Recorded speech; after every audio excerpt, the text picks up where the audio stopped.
Okay. There we go. I think we're back. We're doing stuff again. We're interneting. And so here we go. Quick recap of the summary. Last session, the group, I'm not sure where we lost you guys, but last session, the group was holed up in the Elven camp of Arndu Land. It's a northern outpost in the kingdom of Niron. And they were just getting intel and learning all they can about the region, about the goings on, in hopes of learning more about this black mine they've been hearing about. This is the place where Flint's parents are rumored to have met their end. Carlos, a captain in the Nyrondese military, came up to check in with the elves, and so they met Carlos, and they felt like their best decision was going to be to head east and make for the trading town of Stonemeat, and then from Stonemeat head even further east and make for Neural, which is just south of the Black Mine, somewhere in the Flaming Hills. They're a good day and a half out from Stonemeat, still in the Flinty Hills. We are playing in the setting of Greyhawk, and I think we're ready to play. You guys ready to play? Certainly am. Are we technology? Everything appears to be working. Let's do it. So it is day 19 of your trip since leaving Edgefield Manor, and you awaken to a rather soggy, wet, damp, rainy, thundery, lightningy, crappy summer morning. And as we left it last time, there was this loud crashing of underbrush from above, and a large boulder came raining down from the heavens or somewhere and landed on Flint and crushed Flint. And so I'm going to ask you all to please roll initiative. And Flint, you have taken 24 points of damage. Ooh. And we'll go ahead and call it bludgeoning damage. And you are not on your feet because you're obviously caught completely unawares. No one was expecting any falling boulders. 22. 4 for me. I'm starting off strong, at least. 4 for Lapierus. What have you got there, Flint? Oh, am I rolling initiative? I thought I was trapped under a boulder. So hold up. No, you're just not. You're not prone. All right, that's a 12. Carlo. 9 for me. Okay. Let me just get the rest of what's going on here.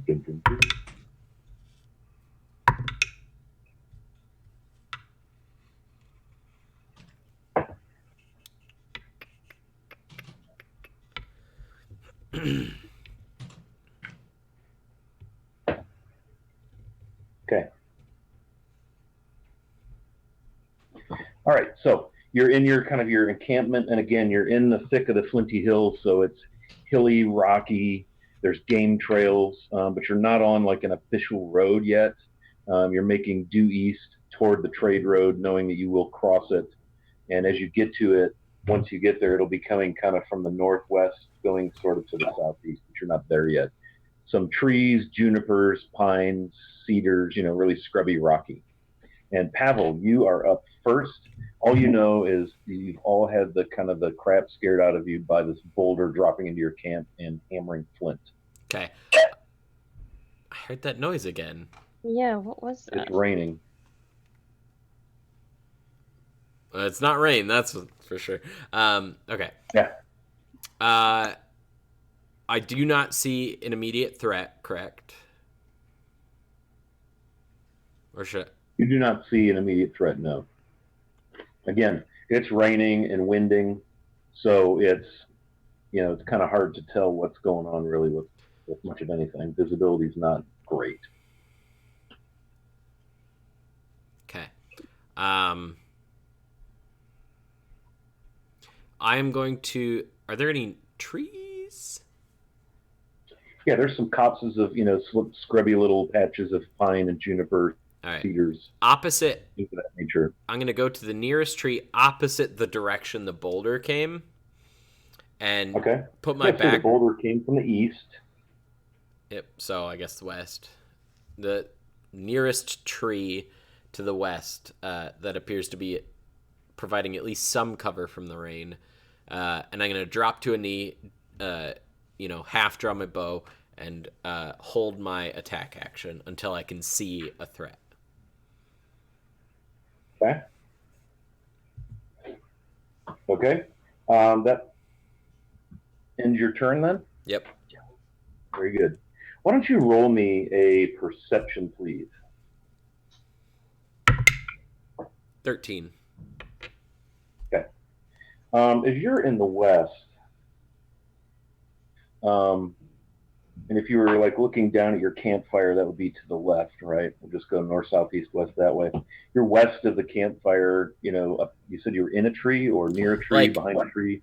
Pressing myself up against the base of it, basically. Yep. Okay. You can see across the campfire, Flint has fallen down. The boulder is beside her. Flint, you're not pinned under it. You're just knocked prone.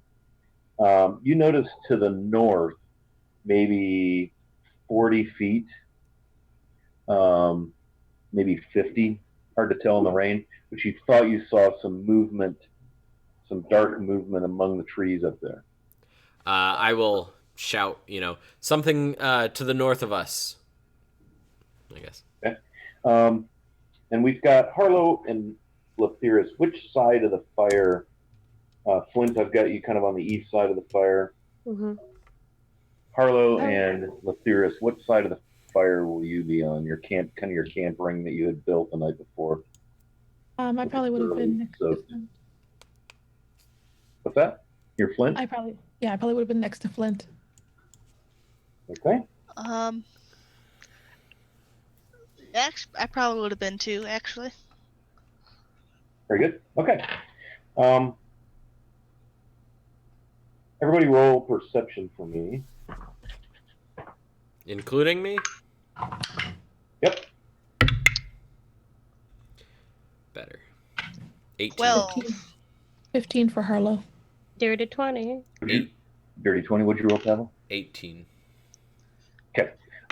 Pavel and Flint, you definitely hear something scrabbling to the south, maybe 30, 40 feet from your little camp, moving through kind of the trees and the brush. And Pavel, you think you might get a glimpse of something dark moving that way as well. But again, you're not seeing anything clear. You're not making out shapes. Yeah. But you could tell there's stuff moving, one to the north or something to the north, and one or something to the south. Can I roll a perception for Sonia? Because I sent her up like right before we ended, before the rock hit. Yes, you did. Please do. Thank you for catching that. I keep forgetting it's just like bird up there. Yeah. Let's see. It's only a 9. That's it. Okay. So she's circling, and again, with the rain and everything, she may be even a little too high up to see. But she's not communicating to you that she sees anything. Okay. All right. So we are next in order with Flint. Well, I just got hit by a boulder, so things are a little rough. I'm gonna use half my movement to stand up, and then Very well. just stand close to the center of camp and ready my bow and hold an action until I clearly see something. Sure. Okay. And again, just for context's sake and everything, as y'all were just doing your morning ablutions, whatever you do to fuss around and get ready and, get camp kind of cleaned up when this happened. And your back was facing the east, Flint, and the boulder dropped down from behind you. So you also know it came in from the east. Okay, so you've got a held action bow. You all hear in the east kind of some heavy boot fall or footfall moving toward the camp. It sounds big and heavy. You hear brush crunching and crackling, and before too long, you see brush moving, and another boulder comes from the east.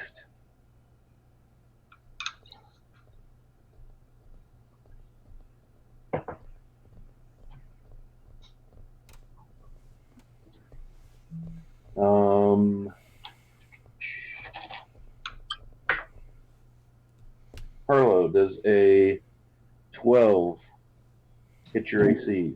Nope. Okay. I So dodge and boulder roll. drops. Yeah, boulder drops.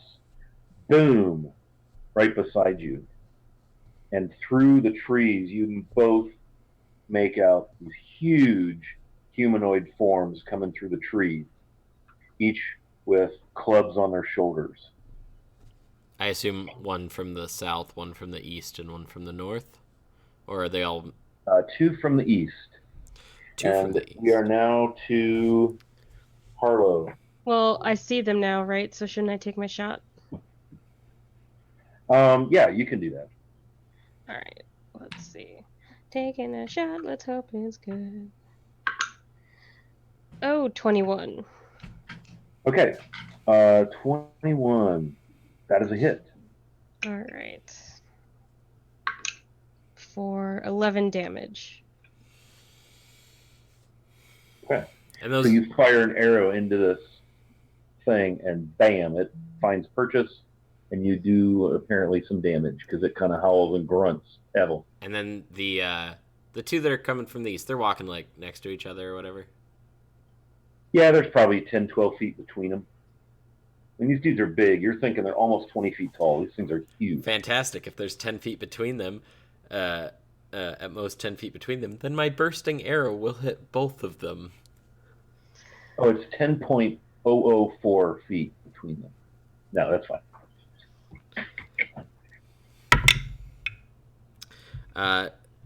God, I love my plus 10 to hit. That's going to be a 19. That's your archery feat, right? Yep. Yep, that's a good hit. Roll me some damage here. That's going to be 2d6. Both of And them it's, are... just pouring down rain. There's water running, little rivulets here and there. That's going to be max damage for 12. So each of them take 12. Okay, 12. Very good. So describe what this looks like for your party mates. It's been a while since we've seen the burst arrow. Yeah. Burst. One of the little leather straps that I have tied onto my bow starts to... The inscriptions on it start to glow as I pull the arrow back, and a little like pulsating ball of energy appears on the tip of the arrow. I let it fly. It hit. When it finds purchase, there's a boom sort of thing, and a cacophonous noise, and both of them are just sort of rocked a little bit by the concussive blast. Yeah, so they kind of roar. "Ah!" They're looking at each other. And you notice as they're walking, they're actually each kind of kicking along boulders. They each have a kind of a boulder they're kicking along as they walk. Yes, sir. One second. Sorry. I have 2 attacks.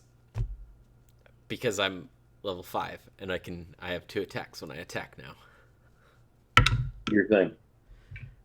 15. Okay. That does not hit, so your arrow flies harmlessly between them and off into the brush. Excuse me. Harlow. Mm-hmm.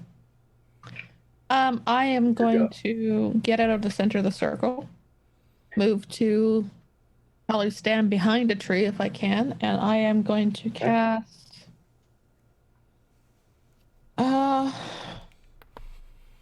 until I get a better idea of what these things are. I'm not going to go melee yet. That is a 19 to hit. Okay. That's a hit. Okay. There's basically these two creatures have gotten, about 15 feet out from where your fire ring was. So that puts kind of Flint, Lathyrus, and before your move, you about halfway between them and the fire ring, or you might even be a little closer to the fire ring. And there's kind of, if you look at them, there's one on the left, one on the right. Which one would you like to get? I go for the one on the left. Okay. And I get two blasts, and I got rolled one for each, so that's 12 damage. No. Okay. 11 damage altogether. 11 damage total to the one on the left. Yeah. Okay. If you. Very good. So he howls, and this is your Eldritch Blast, right? Yep. Yeah, and he howls, and you see material kind of splinter off, just like when he was hit earlier. Okay, that very same one bends, picks up a boulder, and throws it in the direction of where Pavel's arrow came from. Pavel, you are at a tree, correct? Correct. Like against the base of a tree, so we're not doing cover.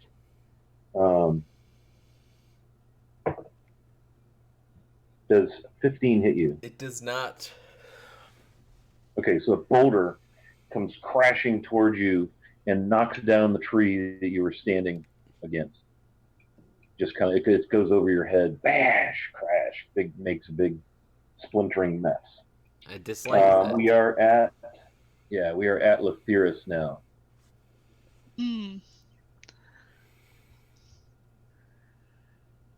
So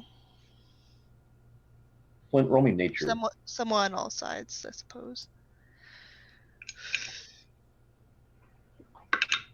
You're standing next to Flint. You have these two big, honking tall, 18, 20-foot monstrosities in front of you, throwing boulders at your friends. 21 on that nature check. Okay. Well, Check your Discord. guess there's only one thing to do. I'm gonna bonus action rage. Okay. And Seems like a good thing to do. I'm going in. Gonna I think I'm within distance. I'm gonna pull out thunder. I'm gonna run up. The mighty scream. Make an attack. Ooh, natural 20. Okay. Yeah. Nice. And here on Castle Mac with nat 20s, it's 2 damage rolls. So you roll your damage dice twice and add your modifier once. Are you attacking the one on the left who's taking more damage, or the one on the right who's taking less damage?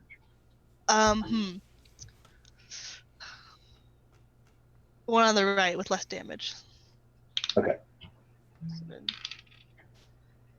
let's see, 7, 8, 9, 10, 11, 12, 13, 14, 15, 16, 17, 18 points of damage. Nice. So you swing Sunder in a mighty swing and take a notch, and it feels to you like you just chopped into the side of a mountain. Sparks fly from your axe. Anything else you've got? You basically moved about 15 feet to get to this guy.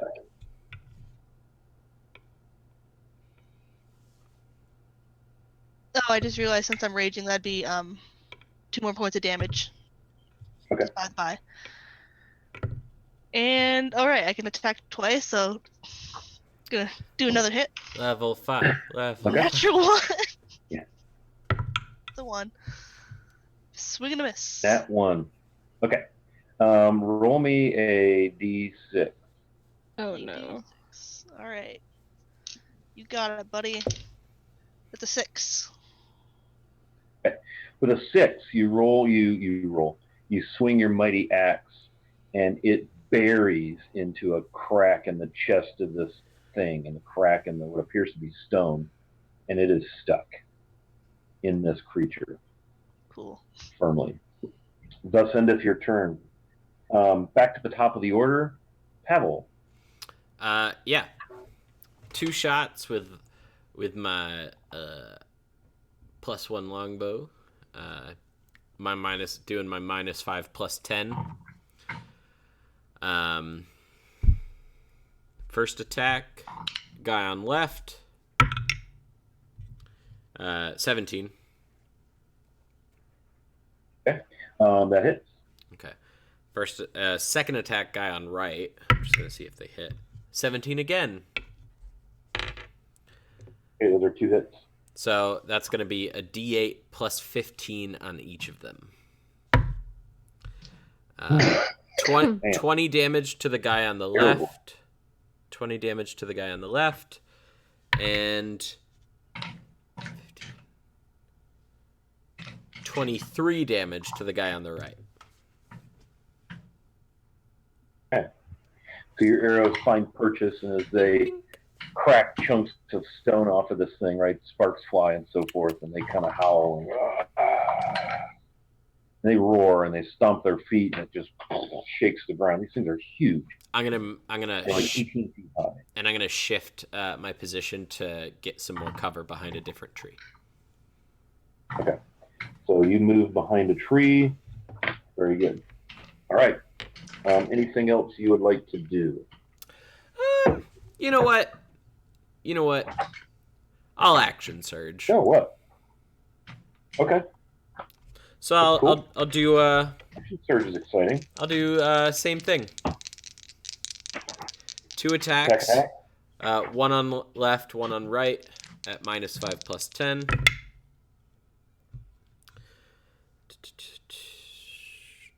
One is a natural 17, and the other is a 16.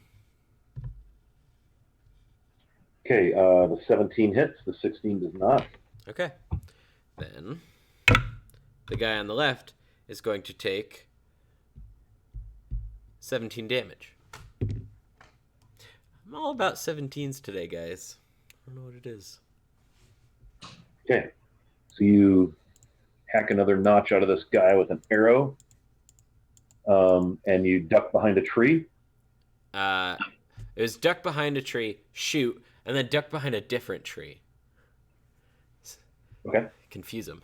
Now, being in the hills, you're not in a proper forest, so these are not giant trees. Oh, I know. So I'm going to give you half. I'm going to give you half cover, because the tree is big enough you can cover half your body. Harlow, same goes for you, because you as well kind of move to a tree, maybe to the south of the fire ring, just to grab some cover. Mm-hmm. Okay. Anything else, Pavel? Nope. I can't do anything else. Okay, Harlow, from your right, you hear a rustle in the bushes, and from seemingly out of nowhere through the rain, this very, very large black fanged cat runs at you and tries to attack you with a nat 20. Shazam! Wiley, Make me a... Yes? Wiley, did Sean talk to you about how to kill people better? No. I'm not the killer DM guy. Okay. Lethyrus, we will catch that when we come to you in initiative. We'll true that up. So this thing comes at you. It's trying to claw you. And so that gives me...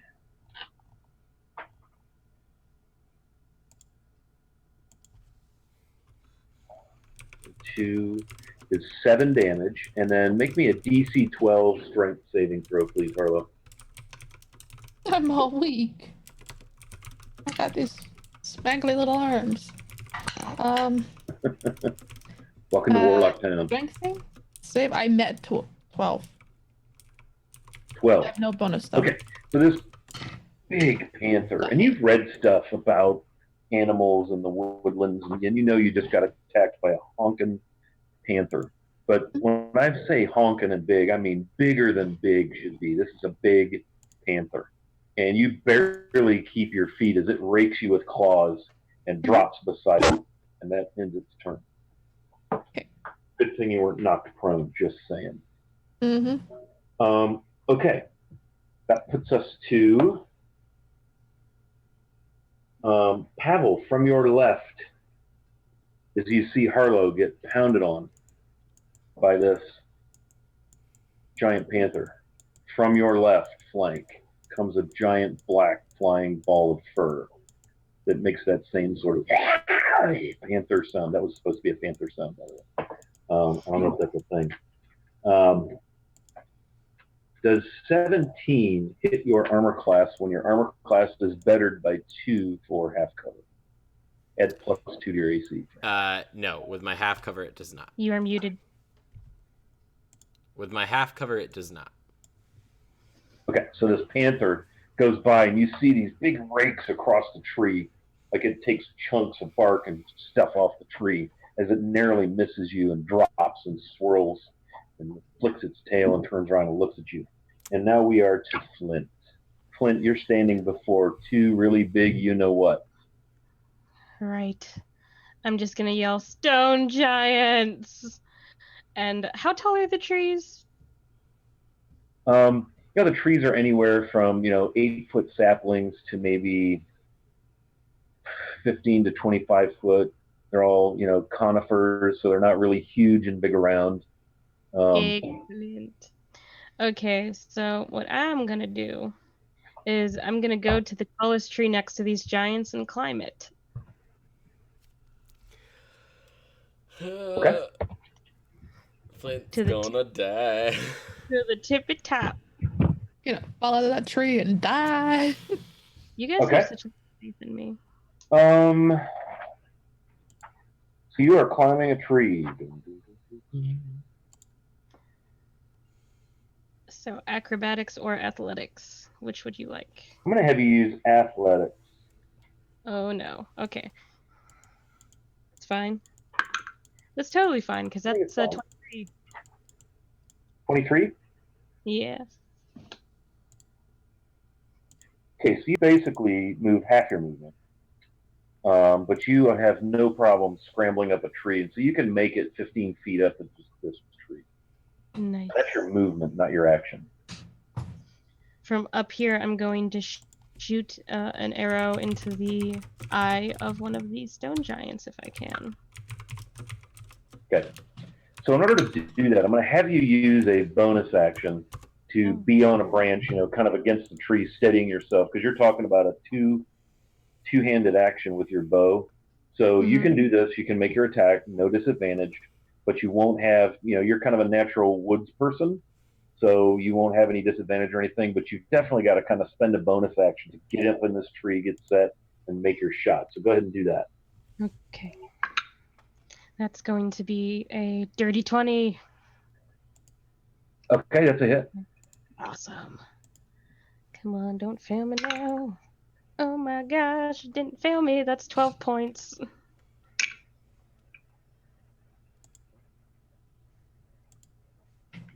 $12? Yes. Which one are you doing, lefty or righty? Lefty. Okay. So you bury an arrow. Again, arrows don't really bury in stone, but they chip material off. So you've noticed you guys have taken some chunks off this dude in particular, especially the one on the left versus the one on the right. And I'm going to do my second attack on the one on the left as well. That's Same again on the left. 19 to hit. That hits. And then it's going to be 10 damage.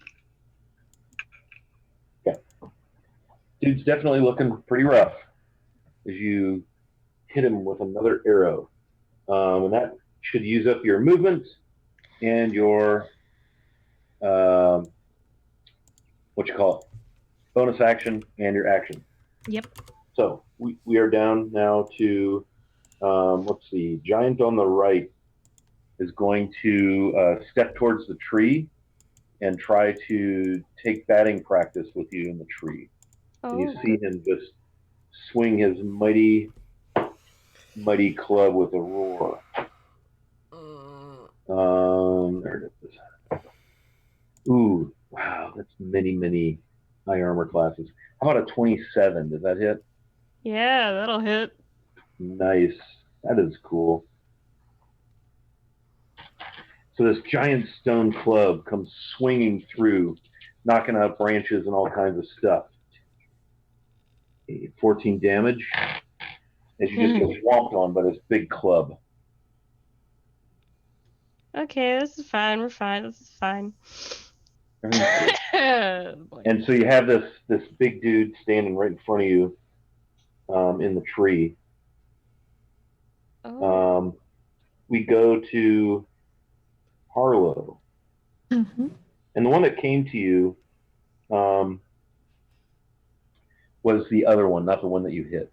Okay? Latheris, make an attack of opportunity against the giant that just moved to attack Flint, please, because he vacated your space and went and swung his club. I've never done that before. Is it simple, like attack rules? Mm-hmm. All right. Yep, just an attack. Single attack. Pavel, you look nervous, buddy. I keep forgetting. I've been forgetting to add my attack bonus this entire time. Not that it mattered, but this is a 10. Okay, so you make a swing. Oh, by the way, your axe is buried in this guy. Right. So I'm going to have you make a strength check to get it out before you can attack. And we'll keep your attack roll, since that would be fair. Let's get it out of the window. You're raging, so you have advantage on strength checks. Thank you for reminding me. Very good. Okay. What is that? 23. Okay, so you pull your axe, but the act of doing so, it's like, you heft your axe out, and then as he's going by in a rush, you just can't quite, get it back quickly enough, and you swing and find nothing but air as the giant creature passes you. Gotcha. I played a barbarian for the first time on Monday, so I had forgotten a lot about a lot of the things you can do while raging. Yeah, I'm forgetting a lot of stuff today. Cool. All right, we're up to Harlow. Harlow, you have a panther to your west. You're kind of in the south, area of the camp area. You've got a panther kind of, in front of you that just raked you with its claws. I don't have any of the giants near me, right? Wow. No, the giants are engaged with Flint and Letherus on the east side of the camp area. All right. I am going to bring up my hand. It's going to start emitting this black shadow, and I am going to reach out and just try and grab the panther. Okay. So make your attack roll. That is what am I with this one? 23. Okay, no problem. That's it. Okay. Then I cast Vampiric Touch. Oh, nice.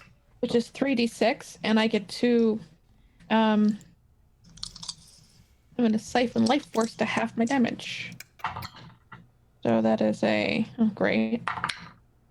That was only 8 points of damage, so I get 4 back. Okay. And I'm still holding on. So you have now gripped the panther. Yes. Is that what you're telling me? Yep. Okay. So you've got a hold of this panther's amazingly soft, luscious, just pitch black fur. And what kind of damage? Is it necrotic damage, Vampiric Touch? It is. Yeah, it's necrotic damage. Also, I'm going to try and, I was just thinking about that. I'm going to try and see if I can get on his back. Okay. Give me an athletics check. And I'm going to have you make it a disadvantage. I figured. In fact, I'll tell you what, instead of athletics, use acrobatics. Oh, okay. You're trying to climb onto a live panther, cat, anger, and you just sizzled its fur. Tell me what you 16 got. and a 5. I don't get there. Okay, so you got a 16. You guys see Harlow as she swings a leg over this panther, and the panther's howling, and it's like WTF kind of reaction. And you notice she's opened up this nasty seeping wound where her right hand is in contact with the hide of this panther, and you can see the fur is kind of singed away, and it's like oozing, blood's running down, staining, and getting the beautiful animal's coat all sticky, as she's now actually right behind the shoulders of the beast on it. So you just, in your mind's eye, picture this golden tiefling in dark robes, beautiful horns, Just like a black with a raven circling above her head, this black smoke, the smell of burning hair and flesh, and seeping necrotic ooze wound on the back of this really angry panther. Nice. Majestic. Anything else? Nice. All right. We are down to the giant in front of Flint. The other giant in front of Flint is going to close in and make a swing with his giant stone club. Does a 15 hit you? Shit, yeah, just barely. Damn Okay. Nice. This Good, is good, fun. good news, y'all. We got some bits from Cheswick's student, so we have an inspiration die. Oh, Cheswick, thanks for the And we bits, get a Andrew. subscription one too. Nice, man. Oh yeah, Putting yeah. it to his Yeah, brain. and then we got Kat Brannigan. Kat just joined. Thanks for joining as a knight in the order, Kat Brannigan. Welcome to the fold. Continued. I Second keep month. forgetting the Flint, inspiration. 13 damage. 13 damage. Yep. If you Are get you one with another sure? stone club. Yep. Cause I'm Yes, dead. I'm sure. Say it. I'm out. You're down. I'm outie. You're You down? are also in a tree, Yeah, I'm outie 5,000, yo. which means you're gonna fall out of the tree. No! I know, Pavel. I know. Wait, Flint's still in the tree? Yeah, Yes! because Wiley never said that she got knocked out by being baseballed, fucking t-balled Yep, by she a got giant. pounded. But it was, yeah. Okay, here's what I'm going to say. Roll me a percentile, please. Flint. Jeez, these never go well. Do I want it to be high or low? Low. Oh, thank God it's 14. Okay, so as you see stars and little tiny stone giants running around your head in a circle, throwing stones at each other, and you black out. And if any of you happen to look up, you see Flint go limp and drop backwards down the trunk of the tree, and then this broken branch limb sticking out hooks her leather armor, and she's hanging on the tree. Oh. Still not, And you still roll not great. far enough low that you're hanging on the back side of the tree. So you're not just hanging there limp in front of the giant. Okay. Yeah, but she's still Um, like 20 feet in the air. 15. She was only 15 feet high, so she's about 10 feet in the air. That's still not great. It's still a D10. Okay, let's continue onward. Letherus, you have a pair of stone giants around a tree with Flint hanging there like yesterday's kill. What would you like to do?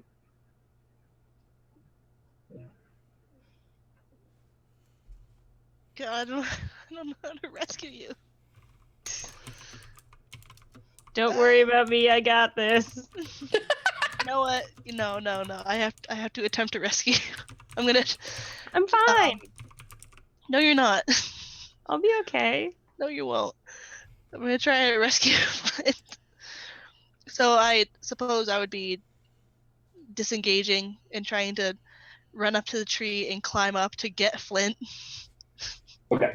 You're 7 feet Now, high. the You'd good be news is you're what, like 7.5 feet tall? But Oh yeah, I could probably just Right? reach up. disengage is an action. So, and Flint Oh, well. is at 10 Supposed to feet. So grab you can definitely get to the tree, be disengaged if you still wish to disengage, and be at the tree with your arms outstretched. Okay, but but I that can't. disengage, like Pavel said, that's your action. Okay. Yeah, but we have 2 I'll actions. even allow you the bonus action. I'll allow you to bonus action. You got your hands up there to Flint. 2 attacks, but not 2 actions. Yeah. Okay. Right. Okay. Yeah, those attacks are attacks, not actions. I misread the Okay. thing. But So if I nice. disengage, I can't. If I disengage, I can't grab Flint. But you just said as a bonus action, I could grab Flint. As a bonus action, your hands are right at Flint.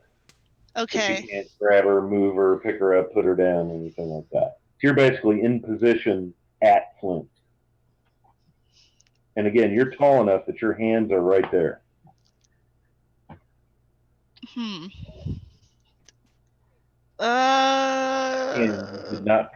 And you did not provoke opportunity attack. Okay, but if I do provoke opportunity, I can get Flint. If you don't disengage, yes. Okay, I'm gonna not disengage. I'm gonna grab Flint, and provoke opportunity. Okay, so you're going to get to the tree, grab Mhm. Flint. I'm going to take a couple hacks at you because this is going to be fun. Absolutely. If I didn't okay. get the folder, this would have totally worked. You basically set yourself up 22? like a ball on a t-ball, stick. I had a really cool plan, okay? Flint's plans 22 never hit. work out. Lepyrus, does 22 hit? Yeah. Okay. And does 20 hit? Yeah. Just barely. Okay. That's fine.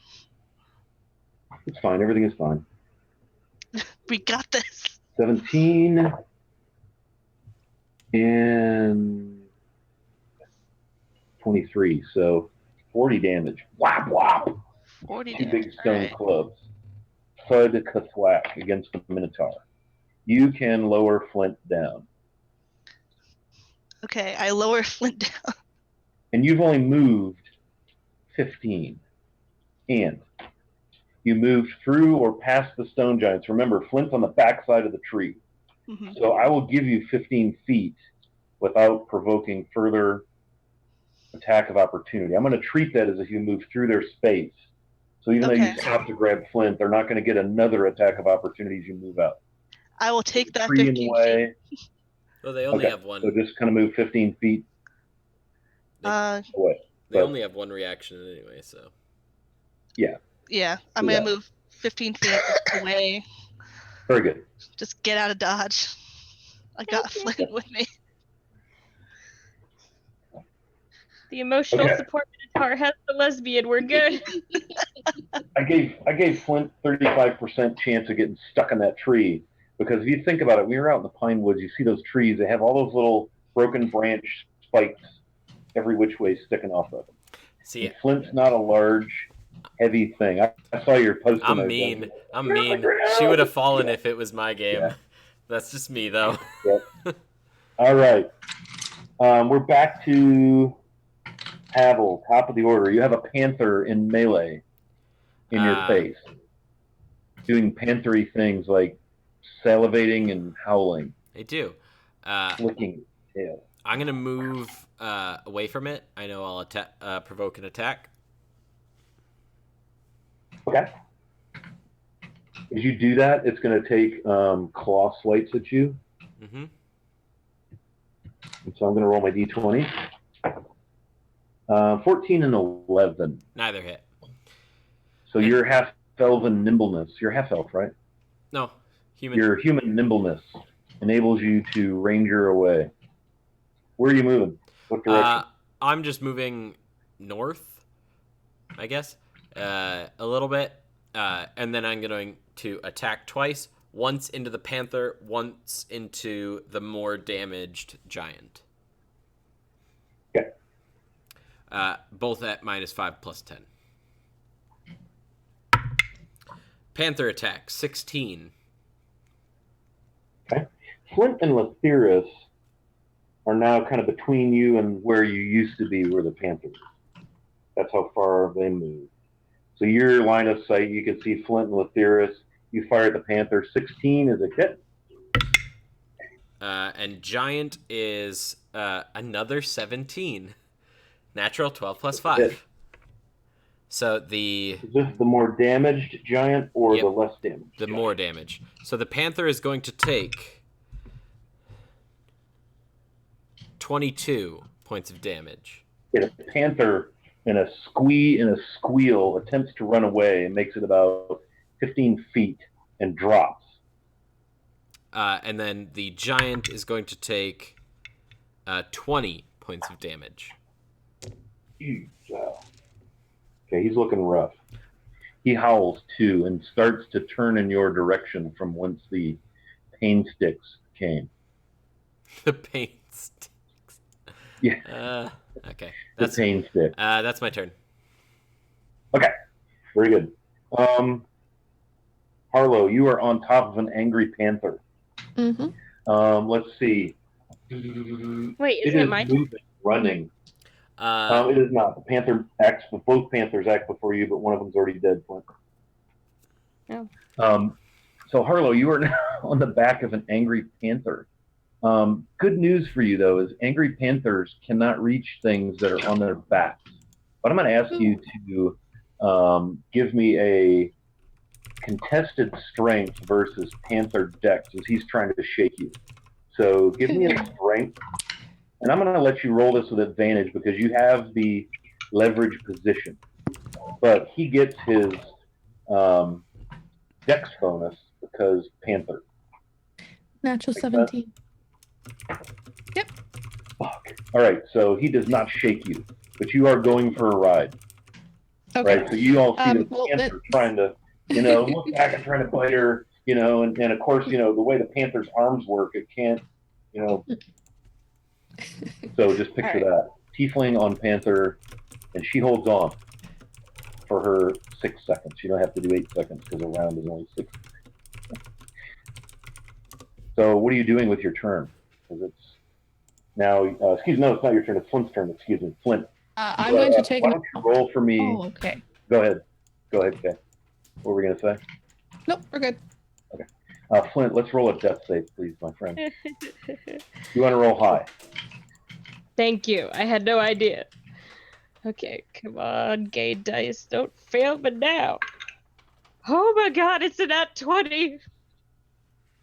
Oh. You, Aetherius, as you kind of set Flint down, her eyes pop open, and she's like catching her breath, and you're at 1 hit point, Flint, and she pops open. I will take it. Oh, yeah. One Nicely hit point. timed nat 20. Thank you, Okay. gay dice. You could possibly sit up. I mean, you're pretty hammered. You just kind of death saved successfully. All right. You want to sit up and say something to Aetherius? I'm gonna sit up and be like, I'm going back up in the tree. No, the hell you aren't. Why not? No, you're gonna sit your ass right back here. Okay, and you're Dad. gonna stay here. Harlow, you have a giant coming your way, and it's going to attack you with his stone club at disadvantage because you're on the back of a moving panther. But he sees you, and he looks very angry, and apparently he doesn't like that you're on the back, and he sees that you've, grievously wounded the panther, or the panther. And so 16.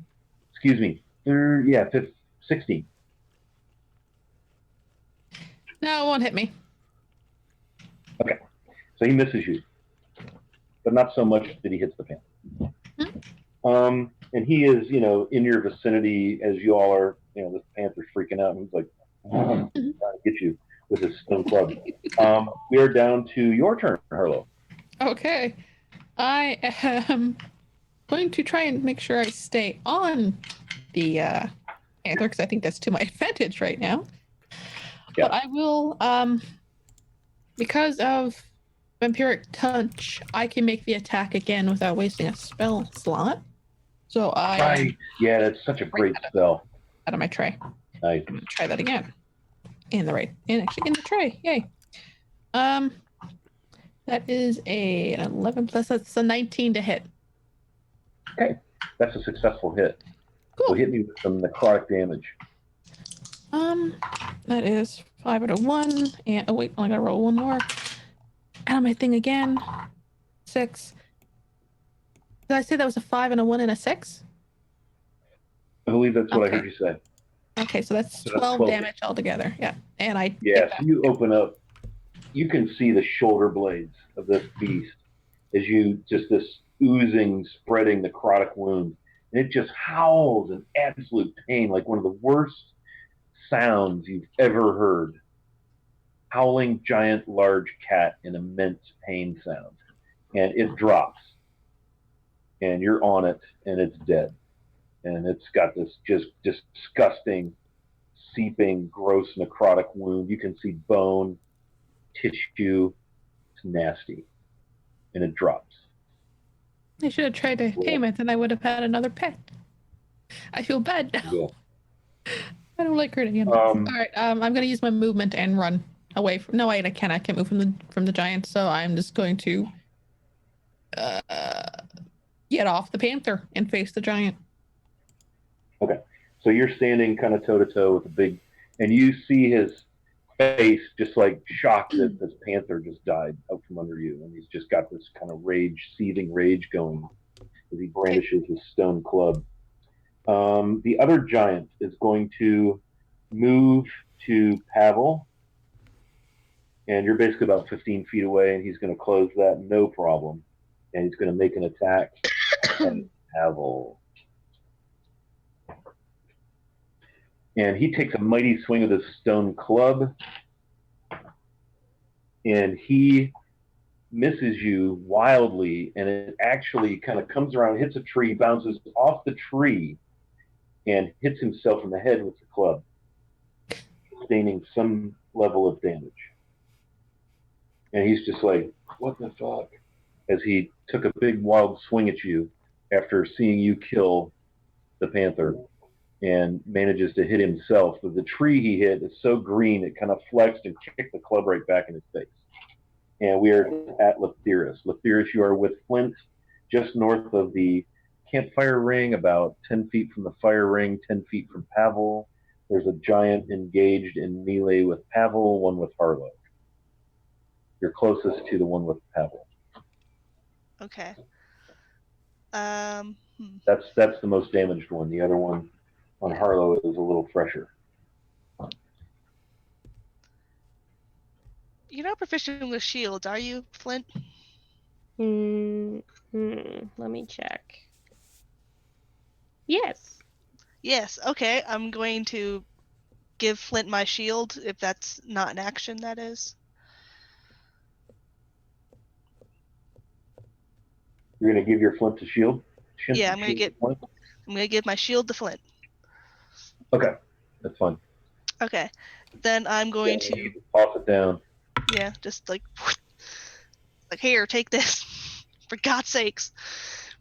And I'm going to run over to Pavel and take a big old swing with Sunder. Very good. Ooh, okay. That's 18, 19, 20. That's 26. That's a hit. Yeah, 26. And that is 15 damage. I'm going. Okay. Oh wait. Describe for me. 17 damage. Describe for me how you take down the stone giant right in front of Pavel. So Pavel, you see Leptheris run up, Sunder over his head. Take it away, Leptheris.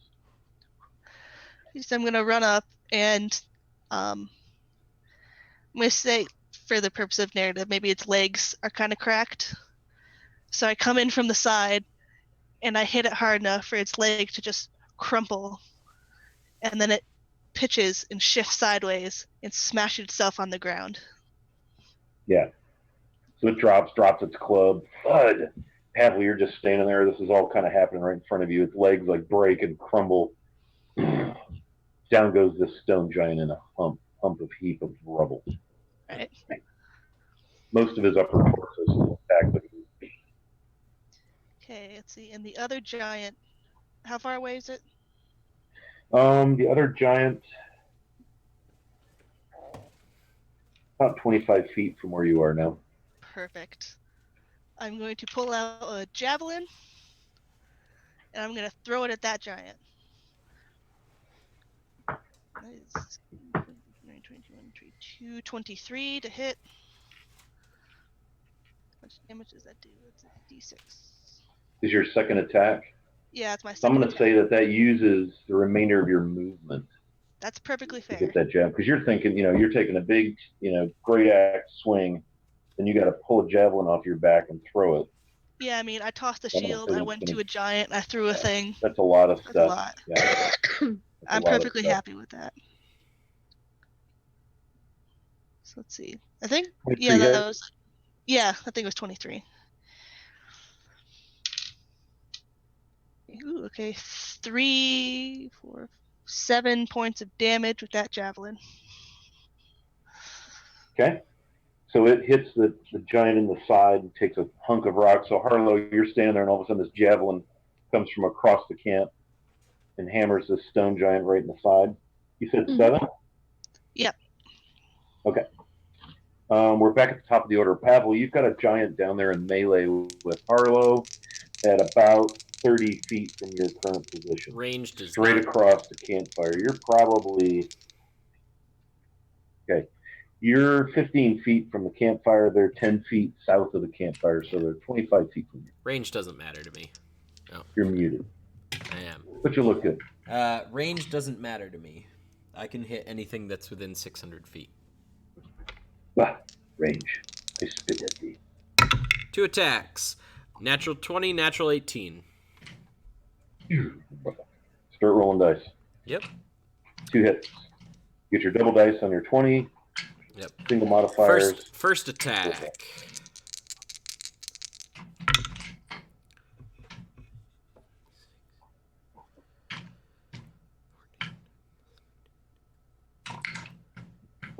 $29 damage on the first hit. Jeez. Second hit. Double damage, right? Second hit is 20. 49 damage in total. Pretty impressive. So 2 arrows splinter chunks, big chunks of rock off this thing as it's like, and it's hollering and carrying on. I dropped a You dice. wish to move. Okay, No, I'm see you good. later. Okay. Next is Flint. Flint, you are there with 1 hit point. You have a really big ass shield, Found it. and you are about 10 feet to the north side of the fire ring. Pavel is Alright. about 5 feet further north from you, as is Lethira. How far away am I from the giant?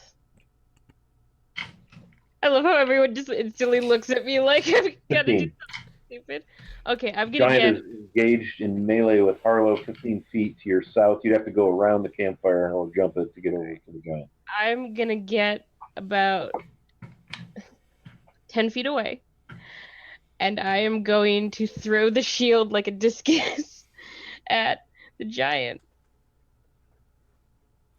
Okay, let's do ranged attack, no dex bonus, Yes, sir. no proficiency bonus.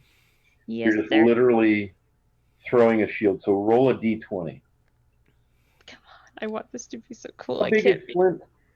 Flint is 5'8", 5'9". You're trying to throw this Minotaur shield 10 feet. Okay, Yep. roll a d20.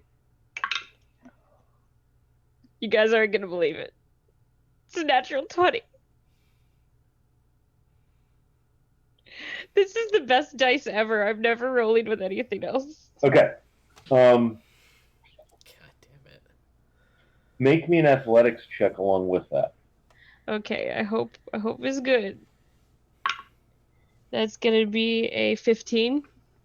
Okay, you're fine. So I was giving you like a DC 10 to this ungainly shield thing, and if you cleared that, you get your bonus double damage. So let's say that a shield is probably thrown shield. I would say would probably do D6 bludgeon. All right.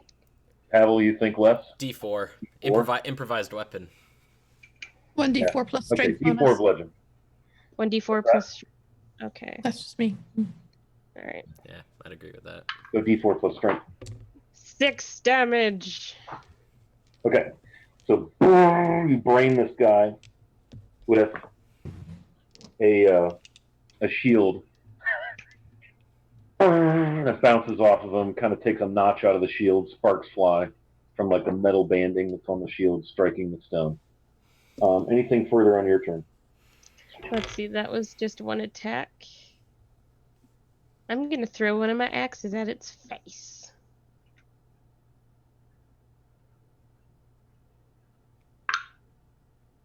That's gonna be Do a this 7 at disadvantage. at disadvantage. Oh, okay. Hold on. Yeah, because you had a big two-handed heavy. That's still gonna be a 17 to hit. Okay, These roll dice. damage. Oh my god. 5 damage. Okay, describe for me how the stone giant goes down. Bullshit. Yeah! Yes! Okay, so I'm just gonna like reel back after I threw the shield, grab my axe, and while I'm still sort of spinning because I'm like disoriented for being to 1 hit point, I'm just gonna throw the axe and it's gonna hit a tree and the tree is gonna fall down and kill the giant. Okay, Just because comedy. you're down, or you're not down. The giant's down. Harlow, this Good.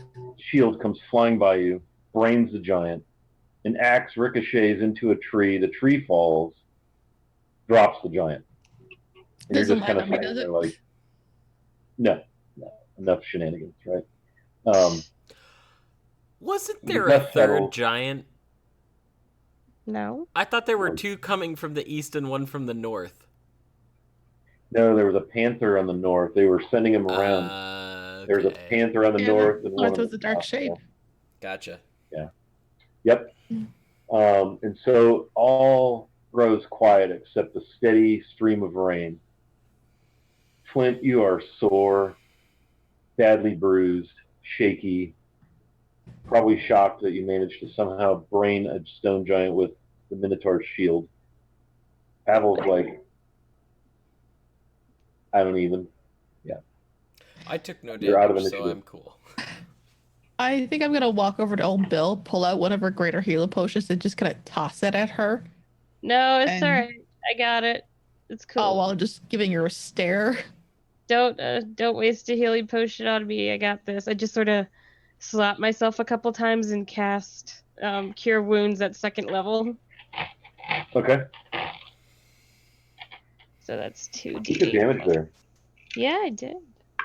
That was a narratively interesting combat. Yes, it was. I got a little nervous for y'all there for a minute. Hey, I knew we'd be fine. death happens. Death happens. Not today. Death happens.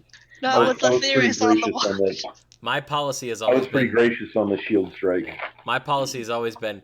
I never try to kill a player, but if it happens, Yep.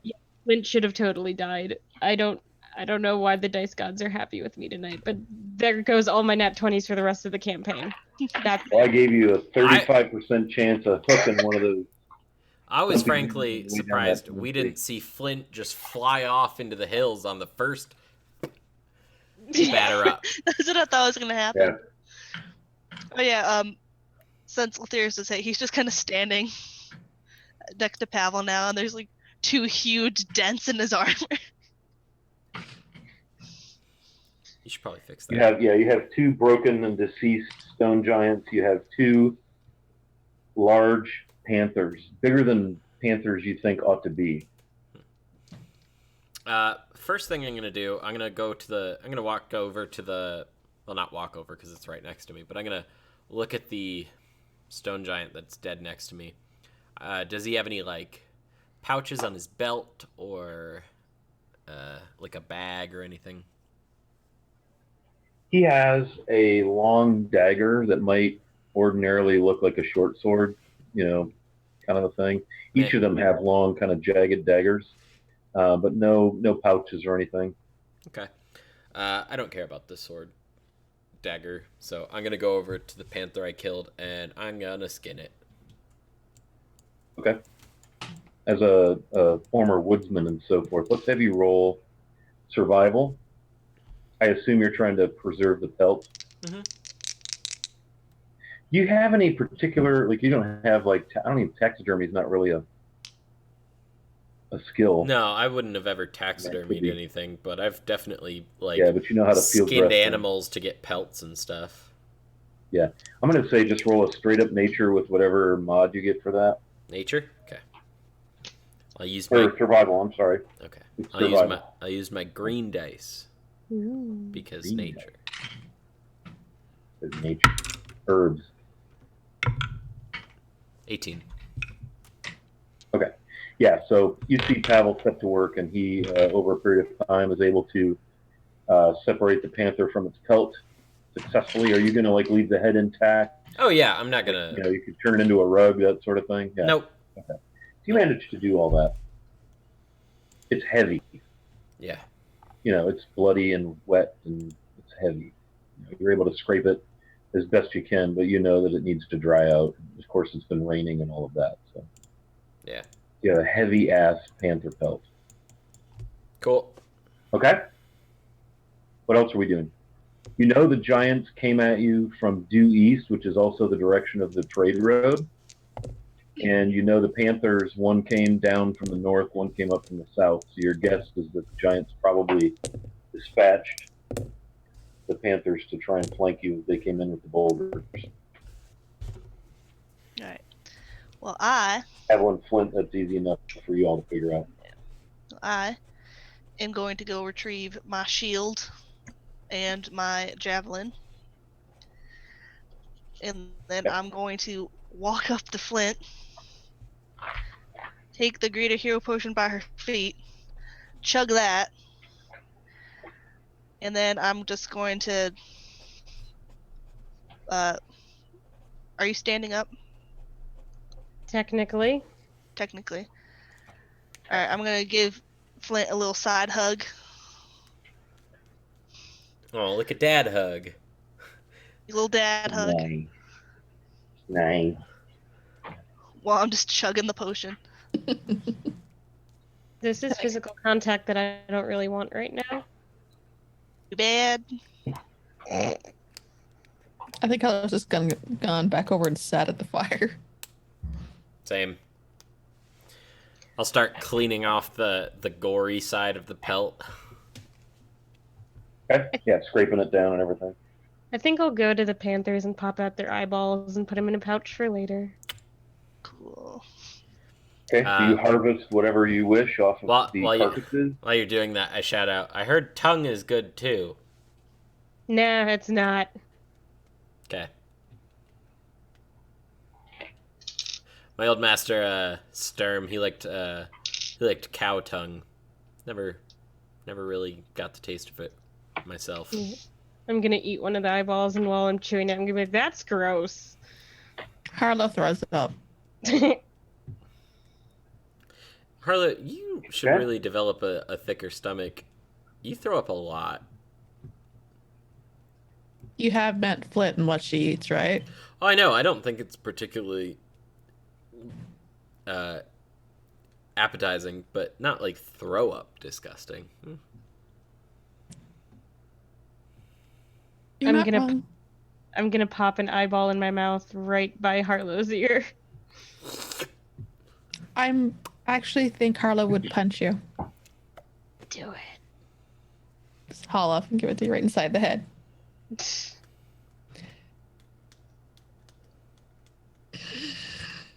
Actually, I think her first instinct would be magic, but no, I'm just gonna punch you.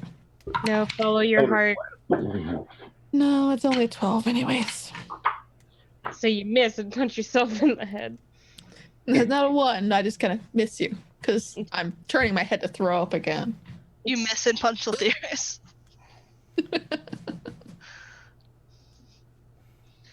I think at that point I would actually get up and walk away back into the woods because I'm not being around that. Oh, come on, they're a delicacy. Flint, my God, just. You know eyeballs can have worms in them, right? That's half the fun.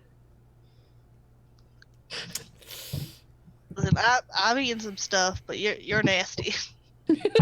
I'm suffering some minor brain damage, so. Eating eyeball. From what I hear, eating an eyeball is kind of a common thing for you, so. Yeah. Why are there 3 of you? I don't know. Stop. Alright. Too much. Fine. Flint, lay down. I palm your face, I just still, gently move you aside, and I go back to still the fire. fairly early in the morning, still raining pretty hard. It's wet. Your camp area has become kind of mucky from all the scrambling around and combat, blood, rain. All right. Once I get the pelt all cleaned up, I will pack it in with my stuff and get ready to head out. Do we just kind of fling Flint over Old Bill and just keep moving? I think in order to like really get me going, I'm gonna cast Cure Wounds at 2nd level again, because I need it. But I don't want to waste the potions. You have a ton. I know, but I don't want to waste them. You guys will need them at some point, and that's important. I mean, I need them right now. I took no damage. Yeah, Lethyrus is down 40. I healed myself. That's pretty good. I like this There. film. Okay, I think I'm good. Okay. And if you want to take a short rest before you get back on the road, I'll let you have one of those. So if you need to roll hit die. Yes, sir. Sure. I'd love that. I mean, now if we go into combat, I will have all my abilities again. But other than that, I'm good. Your call. Yeah, sure, rest is fine. You Yes. guys are on the road. Um, There's no, incredible hurry other than just wanting to see what the hell's going on with the mines. But you're many days away from there.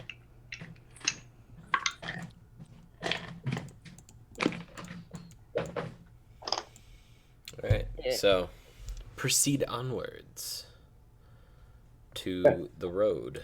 So you make to the east. You're in the Flinty Hills. By what the elves told you, you guess you could probably reach the road by midday. I mean, we've been More lunch. we've been there.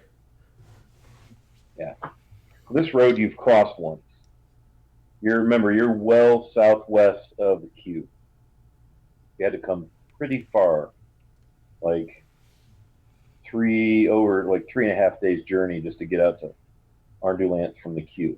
Yep. You're a day and a few hours on the road on this trip back eastward. And so by about 11-ish, by your reckoning, as the rain begins to thin and slow down, you finally come to the trade road. And it comes kind of from back and left, which is northwest, and it goes, forward and right, southeast. From what the elves told you that Stone Meat is to the southeast down the trade road. All right. We turn in the appropriate direction, south, southeast, whatever, and head on. Okay. So not long down the road, it's getting to be lunchtime. If you want to stop and do lunch, it's a well-traveled cart path. You could get 2 wagons, either direction, with a little bit of room to spare between them, if that were the case, if that were necessary. And in some places, there are maybe some tree lines or some stone lines along the road, so you can tell it's a maintained trade route. You can tell it's been well used. There's some rutting and some pitting and some puddles and some rock here and there, but it's pretty well maintained. Mm-hmm. But you are still in the Flinty Hills. You've got hills and hillocks on either side, trees. You've got little fans where water, like little flash floods, have washed rock down toward the road out of the little hills and so forth. But it is, aside from it being incredibly humid, the rain has all but stopped. You all are pretty wet, maybe a little chafy, a little gamey, but aside from your scrapes and bruises from combat, none the worse for wear. And it takes you till almost evening time before you reach what appears to be, you've kind of started to descend down into the end of this bleak, hilly, barren landscape with the scrubby trees and rocks and little caves and fissures and washes. And you're making your way down out of the Flinty Hills and into more of a rolling, grassy country. You'll see here and there, like you could tell well off in the distance, a line of trees probably marks some waterway, maybe a small river or stream. But it's pretty open country. There's a few copses of trees here and there. You can see along the road here and there signs of where maybe larger caravans have pulled off and set up camp for periods of time, where you can see where fires have burned, boots have trampled. There's various pack animal scat, dung, and things. So you can tell that the roads have been in use for some time. And as you're an hour or two into the grasslands, out of the hills, and you can see and hear several hundred yards in front of you, coming towards you, what looks to be a caravan of some sort. And let's all roll perception.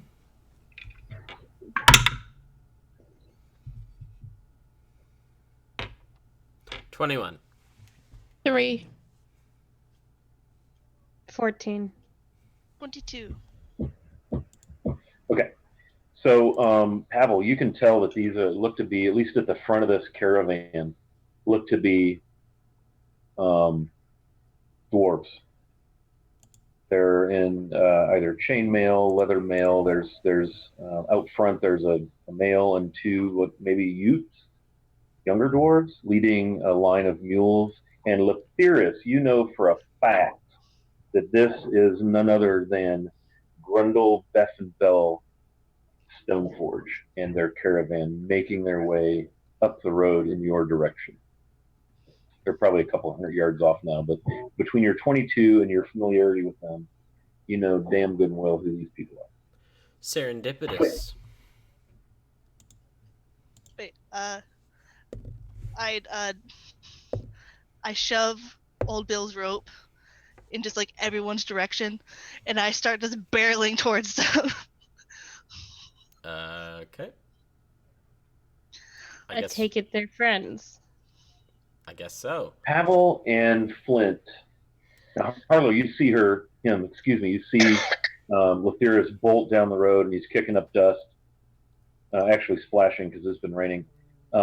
Pavel and Flint, because your perception was a little bit better and you've seen that these are dwarves, you see the caravan stop. And then you see the dwarf in the front point up the road, and the two smaller dwarves take off running towards Lephiris.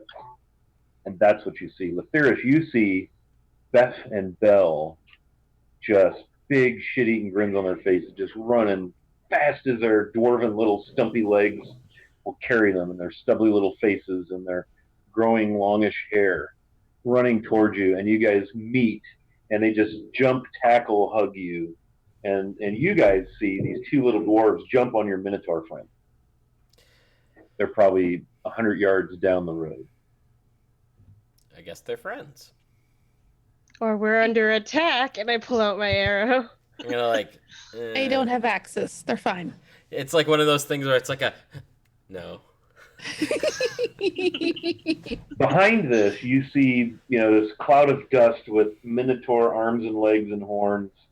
Sunder is on the road, dropped. You see two little dwarves in this cloud of splashy mud, dirt rustling around. And you see the dwarf pulling the caravan off to the east side of the road, still coming towards Lephiris, but it looks like he's trying to kind of ease the caravan off the road should anything else come and pass. I guess we should go say hi. Yeah, I guess so. So you guys gonna head up with Lephiris? What you doing? I'm just hugging them, and I'm spinning them around, and I'm jabbering on excitedly in Orcish. Yeah, and they're squealing back at you in Dwarven, Orcish, all kind. They're just happy as hell with you. Oh my gosh, Lephiris! We love you so well. How have you been? Are you okay? What's going on? They're pretty happy to see you. Beth and Bell, the slave, yay! Slave Forge is here. Just spinning them Bell's around. like crying. She's just clinging to you, and Beth is like trying to wrestle you and punch you. You know how he plays. He's a dwarven boy, and he likes to play rough. And he's thinking maybe now he can take you. And Belle's just like clung to you with these big, like teary dwarven eyes, and her little chin stubble looking up at you, all melty face. We missed you so much, and you're here. I miss you too. Oh my gosh. And as you're hugging him and humped over him, you feel this strong arm, or the strong hand grab your arm. Aye, Minotaur, 'tis good to see you again. It's been too long. And before you stands Grundle Slateforge. Hey there. Well, hey there, Mr. Slateforge. It has been too long. So much has happened since I've last seen you guys. Well, it's near time for eating dinner, so why don't we make camp for the night? You can tell us your tales. Oh, that sounds wonderful. And I a fine pot of taters and mutton. That sounds delicious. I walk up. Get on over here. I walk and up. He kind of pats you and claps your back a little bit. More potatoes? Oh wait, pardon me. I turn around with and I gesture to the party. These are these are my new friends. This here is Pavel, How do you and do? Flint's over there. This is Harlow, and behind them is Old Bill. Grendel Stoneforge at your service. Nice to meet you. Nice to meet you. Friends of Lethiris are friends of mine. This be Beth and this be Belle. My two little ones. And he extends a hand, and you can see he has like a big mace strapped to his back. The handle is up high, so it looks like he would easily be able to get at that. And he's got a pretty nice looking axe in the front seat of like the front. But one of the lead cart is like a wagon you could sit up on. And the axe is kind of laying in the where the feet would go, so you could easily grab that. You can see the handle of the axe. Mm-hmm. He's got a dagger on his belt. He's in leathers with a chain shirt. Let's get about some victuals and set up camp, shall we? Yes, sir. And he kind of hollers at a couple of the teamsters. A couple more, about 4 more male dwarves come out, and you can see them like blocking the carts and getting the mules kind of set, disconnected from the carts, kind of pegging them out into the grass so they can eat. And they set about laying out a pretty nice meal. You can already see, they get a fire going. You can smell they're cooking mutton, potatoes and onions in some form of some spices and stuff, and they get that going. And he pulls out some stools and things to sit on, and he pats one for Lethiris to sit next to him. And it's your favorite stool. They had fashioned a bigger one for you to have, when you were in the caravan. He's still got it. He sets it out for you. So tell me all about your adventures. Well, before I start that, I turn to Belle. I take it you all haven't been down to my hometown yet? I can't believe I almost forgot. Lady, fetch me my scroll tube, young lassie. And she runs off and comes back, and he's got this scroll tube, and he opens it up, and he pulls out a letter and hands it to you. And it's apparently a letter from your mother, your mom's. Do your moms have a voice? Yeah, I thought of well, his mother is very southern, and well, actually, they're both kind of southern, but I think his mother is like really, really southern. Okay. You furious, honey. Hey, sunshine.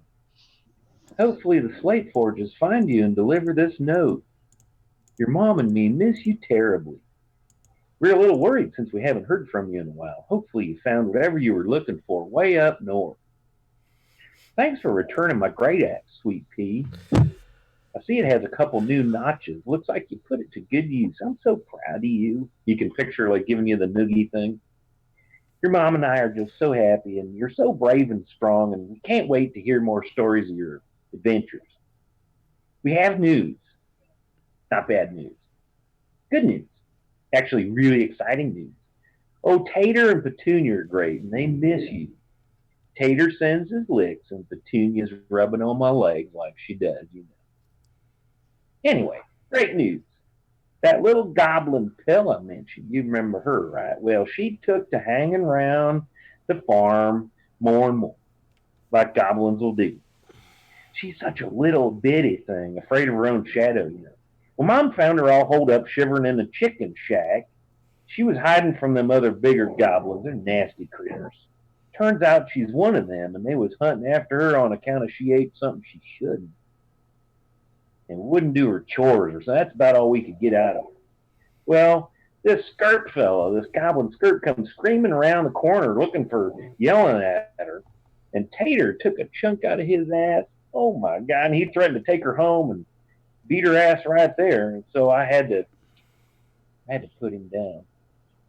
So I put him down, hung his ass from a tree, because that's what you do to let the other goblins know we ain't having that up in here on the farm. So, well, now you got yourself a cute little sister. and she misses you something terrible. You probably don't remember this, but she used to follow you all around when you was in the woods, and she'd watch you and stay hidden when you'd be out there hunting, and she would watch you get your bath and stuff, and she misses you. She calls you Lassie. She doesn't say Lathyrus too good.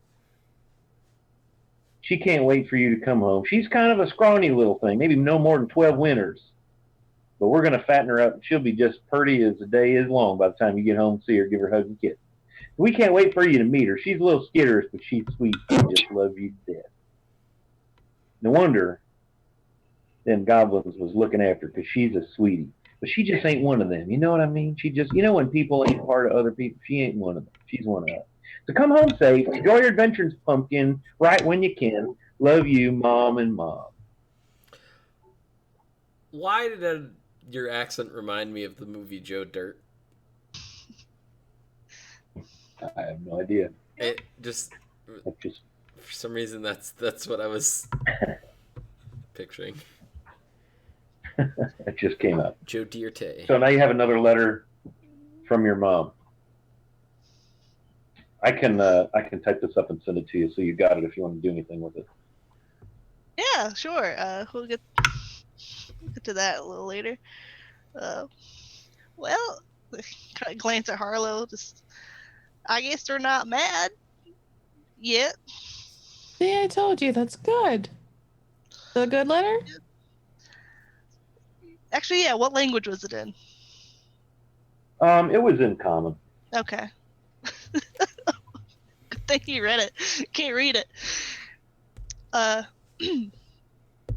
What do you? Oh, you don't do common, do you? Not well. So probably more like what? Orcish? Yeah, Orc or Elvish, depending which one wrote it. Yeah. I mean, Well, it was your really southern mom that wrote it, so whatever the appropriate language would have been. I just assumed common. I apologize. well, whichever. We'll assume common since he read it. It's fine. Wow. Well, they're not mad. The axe got back. That's wonderful. Apparently, I have a sister now. That's great.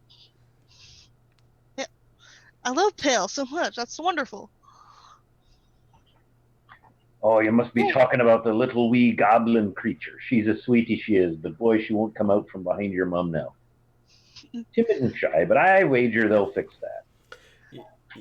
Your moms just adopt any sweet little creature, don't they? Well, I guess a little.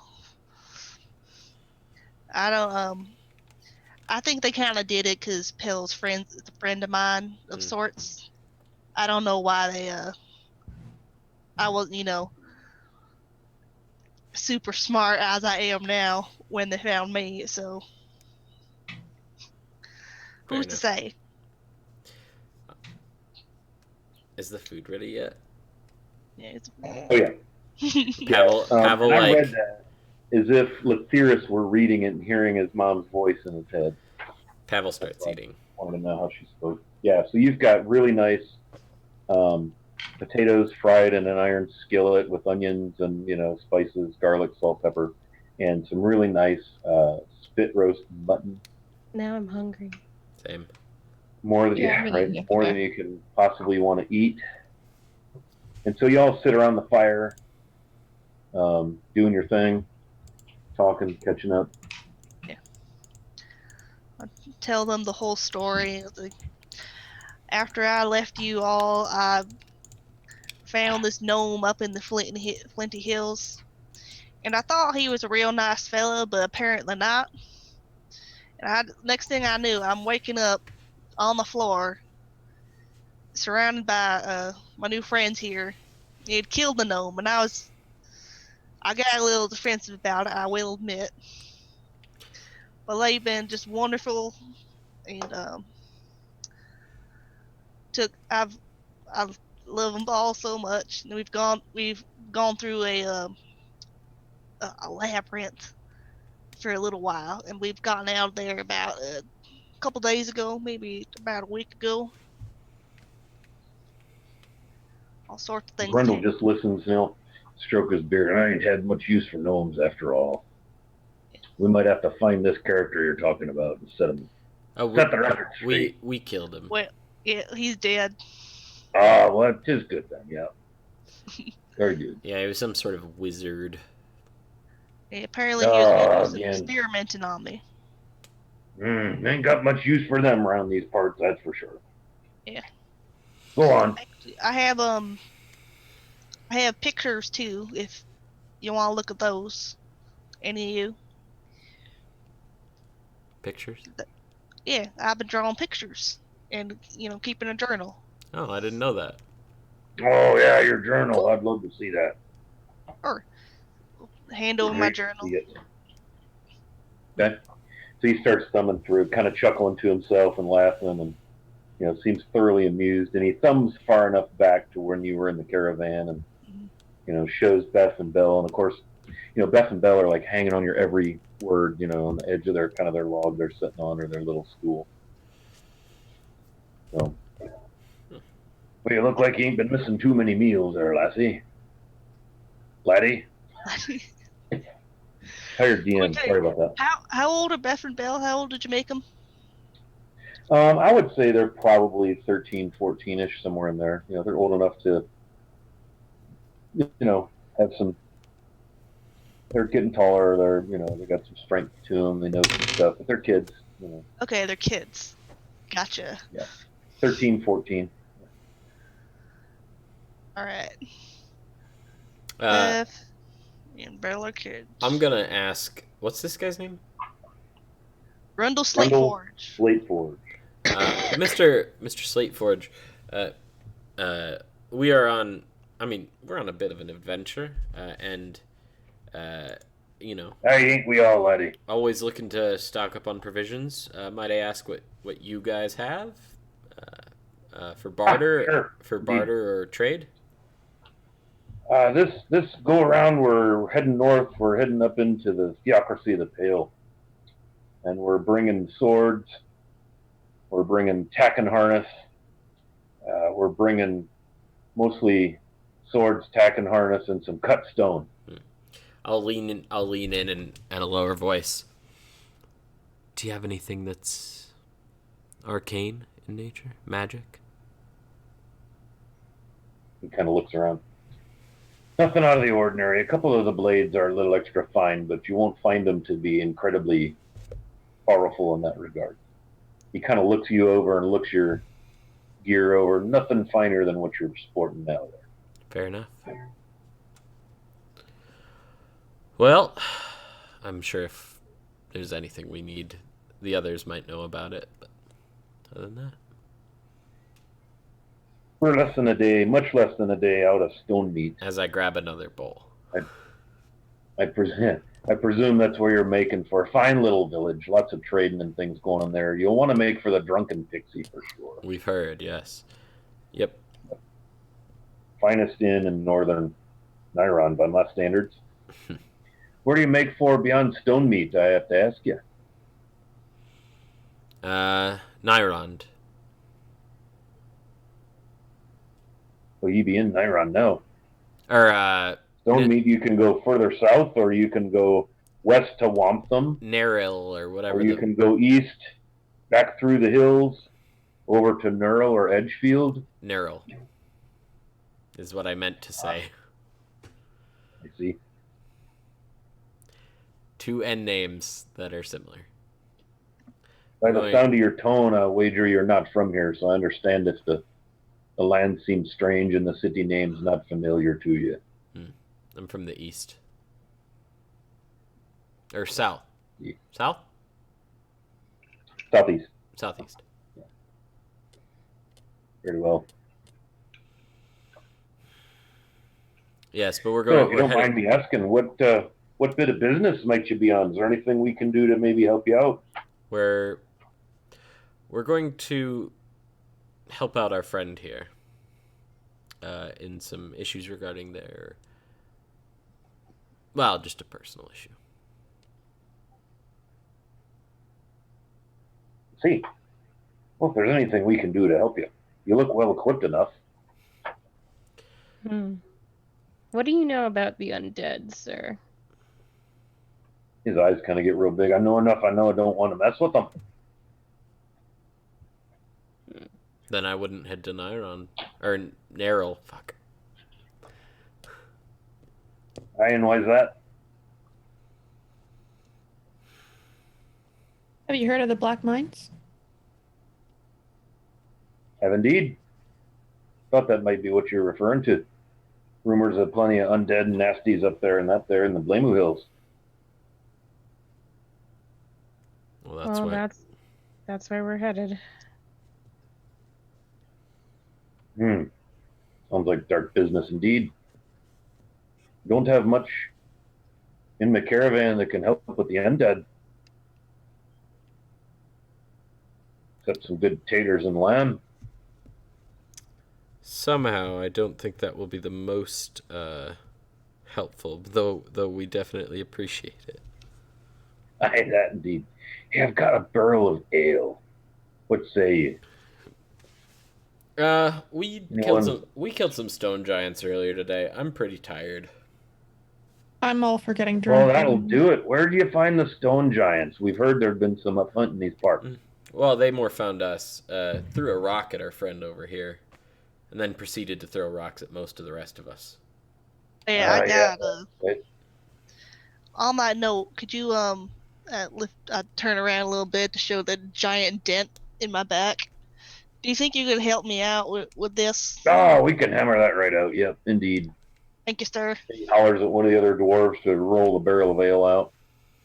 Like What- he just ignored you saying you're tired. Now, Gets anybody who wants it a mug of ale and gets his hammer and his shaping iron and gets that armor and What- starts to tap, tap, tap and roll it. of your Just take off my armor then. Just of your craftsmen here, do you have any tanners or leather workers? No, we're all more armorers and smithies. Fair enough. Then I'm gonna go to sleep. Very well. You'll be Oh, safe tonight, boy.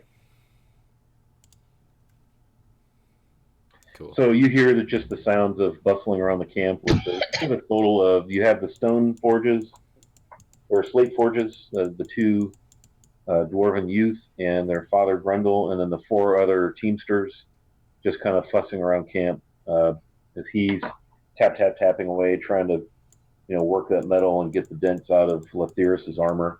And after about a half hour of that slows down, and the camp grows quiet. And that brings us to the end of day 19. All right. You're encamped along the road, probably 6-7 miles from Stonemeat, by what he's told you. Okay. Do you guys want to set watch? Harlow's gonna drink herself into a stupor and go to sleep. Okay. He offers his team. They all carry axes or maces. They look pretty sturdy. They're all in like leather and chain. He offers his teamsters to help with watch if you wish. Have an extra set of eyes. Sure. And he ambles off to bed. I'll take a watch just because I feel it would be rude not to offer. Yeah, I was gonna say I drink a little bit, but not as much as Harlow apparently. And while Flint is watching or whatever she's doing, I'm just gonna play around with all the younger slate forges. Maybe strike up a little dance as we did before. They are game for that for sure. They miss you something terrible, so they're hanging all over you. And again, 13 and 14-year-olds sounds like teenagers, but for dwarves, that's still pretty young. Yeah. So they're definitely, you can tell Belle kind of dotes on you a little bit, and Beth, he's the older one. He's 14. He kind of rolls his eyes at his little sister, and he always wants to try and challenge you to contests of strength and climbing and wrestling and all. So you guys are just horsing around until you decide to go to bed. All right. Yeah, I'm just gonna dance with them and sing them a little tune, for the dance and music. An orcish song. Okay. If it's anything they know, they will sing along. I'd say they probably do. Well, Yeah, I've definitely sung it before. Yeah. They sing along and dance. You all have a good time.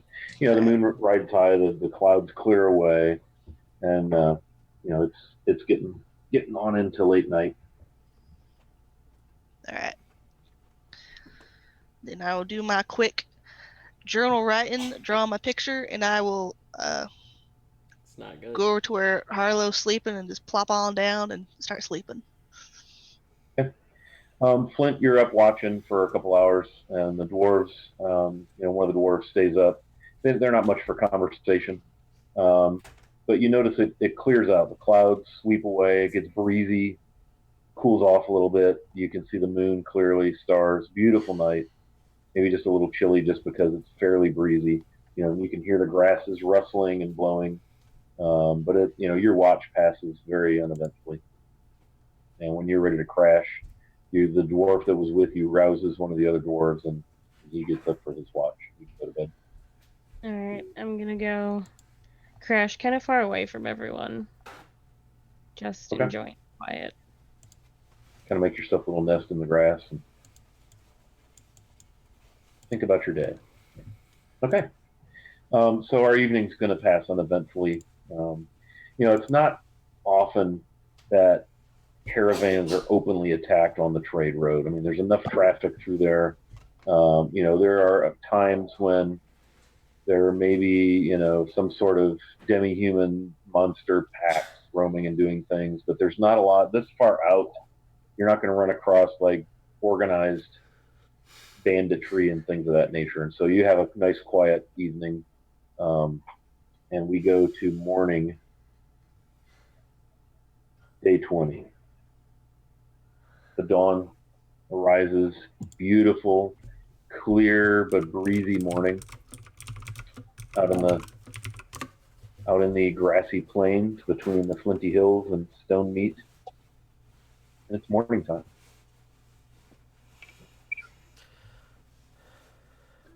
All right.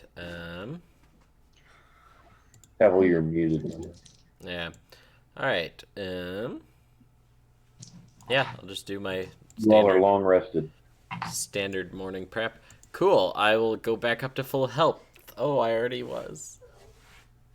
So I was good. gonna Yeah, go find anybody a that was bush and down. throw up again.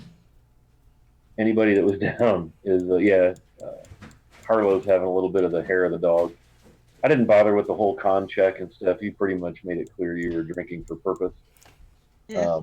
And apparently we had a sick kitty cat. Yeah, my cat just threw up in the background, and my wife is very unhappy about it. I just heard my wife speaking with Gus rather unhappily, so something's going on with Gus too. Okay, so it's morning. The kids are up. The dwarves are up. There's eggs, bacon, potatoes. There's some form of dwarven biscuit. Thank God for eggs and bacon and potatoes. Those kind of biscuits. Some form of gravy. Nice, hearty dwarven fare for breakfast. All right. Well, since I'm up, I'd like to attend to Harlow first since she's throwing up. Just, do the old pat on the back, soothing rubs, just like quietly. All right. Just, Terrible. There we go again. there you go. It's all good. I'm here for you. Pat, pat, pat. I think when she's finished throwing up, she's actually gonna go. I muted it. Well, I'm gonna go back to the days when I used to drink, as in I throw my guts up and then go eat something huge. So she's gonna dig into whatever the breakfast is. Awesome. Nice. I'll join Yeah, you. it's a nice, sturdy dwarven fare. Nice breakfast. Grundle comes out. Morning, campers. How'd we fare last night? Yeah. Beautiful evening, wasn't it? Lovely. I had a wonderful time. Miss Harlow, you're not looking so fair this morning as you were last evening. Wee bit to the dwarven ale, eh? I'm sorry. It was a looks tough at you. day. It's just your facial expressions were It was really a tough funny. day. Stone giants will have that effect on you. Okay, I'm going back I don't know. on. They weren't that tough. Could have been worse. Nobody died. Yeah. It's good I fighting. wonder how that didn't happen. Just check the nail. Yeah, I didn't think they were that bad. I'd heard rumors there was a pair of them up from the Crystal Springs that were up hunting Well, elk in the hills. So it sounds to me like perhaps those were the ones you encountered. likely. Probably, yeah. So that probably helps our passage through the hills along the trade road. You must have spooked them or something. I think it's a bit of the other way around. They spooked us. Did you encounter them on the road? No, prior to us arriving at the road, we were settling down from the night when they threw a boulder at our friend Flint here. Ah, yeah, they must have felt threatened. Stone giants are typically not too aggressive that way unless they feel threatened. My guess is maybe you were a little too close to their hunting camp. They didn't like you there. What type I of? wasn't too worried about them because being on the road, they typically won't come out in the open and just attack you unless you give them good purpose. They had panthers with them. Do you know what they were? They were massive. I take out the Oh, pelt. probably. His eyes get real big. My lord, that's a big panther. Indeed. He's kind of like, trying to kind of stack up how tall it is, hands, Damn, boy. Them's hunting panthers. Stone giants will sometimes raise and breed big cats or big wolves to help them herd their quarry in, and they'll bash them in the head with Yeah, I fold it back up the and clubs or the boulders. fold it They're back up a and bunch put of it away. fighters to take on a couple of giants and these here large panthers. Oh, I didn't think the panthers were all that tough. I took one down with one arrow. You kind of. I don't remember much about what happened, but I think there was a shield involved and I killed one of them. Yeah, you decided to climb into a tree. I'm frankly shocked they didn't knock you out of the tree, but they did knock you out. Yeah, I don't remember that. Hey, sounds a wee touch and go then.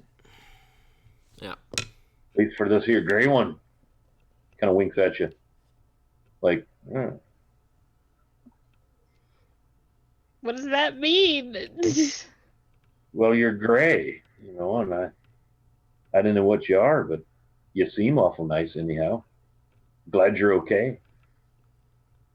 Thank you. You must be tough as the stone themselves to survive a stone giant attack where they knock you out. Can I do an insight check to see what's going on? Sure.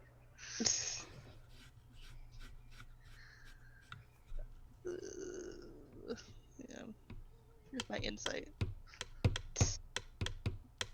There it is. That is I want to re-roll that. Okay. Gonna burn a. Yeah, I really want to know. It's only a 13 though. Okay. Now Grundle, right? Mrs. Stoneforge, Slateforge. God bless it. Me and my dwarven names. Mrs. Slateforge. From their history that she's deceased, and it's just him and the kids.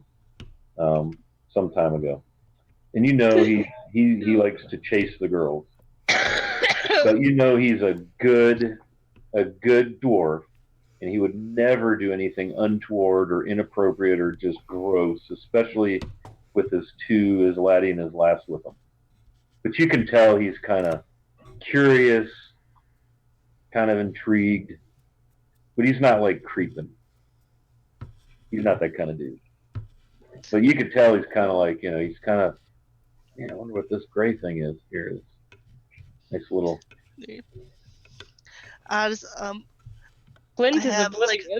I have like a cracker, some of the biscuit up to my mouth, and I just pause there, and I'm giving him a little bit of side eye. Just warning. Yeah, he's talking to Flint a little like, remember that bastard on Austin Powers? He's like, you know, it's kind of like a baby. And I got that kind of tone, like curious, interesting, you know. Yeah. But at any rate, glad to see you all come out of there unscathed. And, color me impressed at your fighting prowess to come out of a battle with 2 stone giants out hunting with a couple of large panthers. That's no small task that you survived that, got out of there, especially if they got the jump on you in the rain, like you said. Yeah. Well done. Yeah, from what I understand, from what I've heard, there's a group of them that have taken up residence down at the base of the Crystal Springs, which is the headwaters of that river there that runs through Wampum, through the Niron. And there's kind of a colony of these here stone giants. And most normally they don't mess with people. They're not aggressive. They're not evil. But if they feel threatened or they feel like maybe you've come for something they've got that they want to keep, they're going to throw their rocks at you. And it don't feel good if they hit you. No, they don't. I wonder what they were protecting. Assuming they were protecting something. My guess is they probably had a few fresh kills nearby. Perhaps. You know, a number one job in the wilds is to feed yourself. And if they got a kill and they see people out and about, they're going to assume you come for their kill.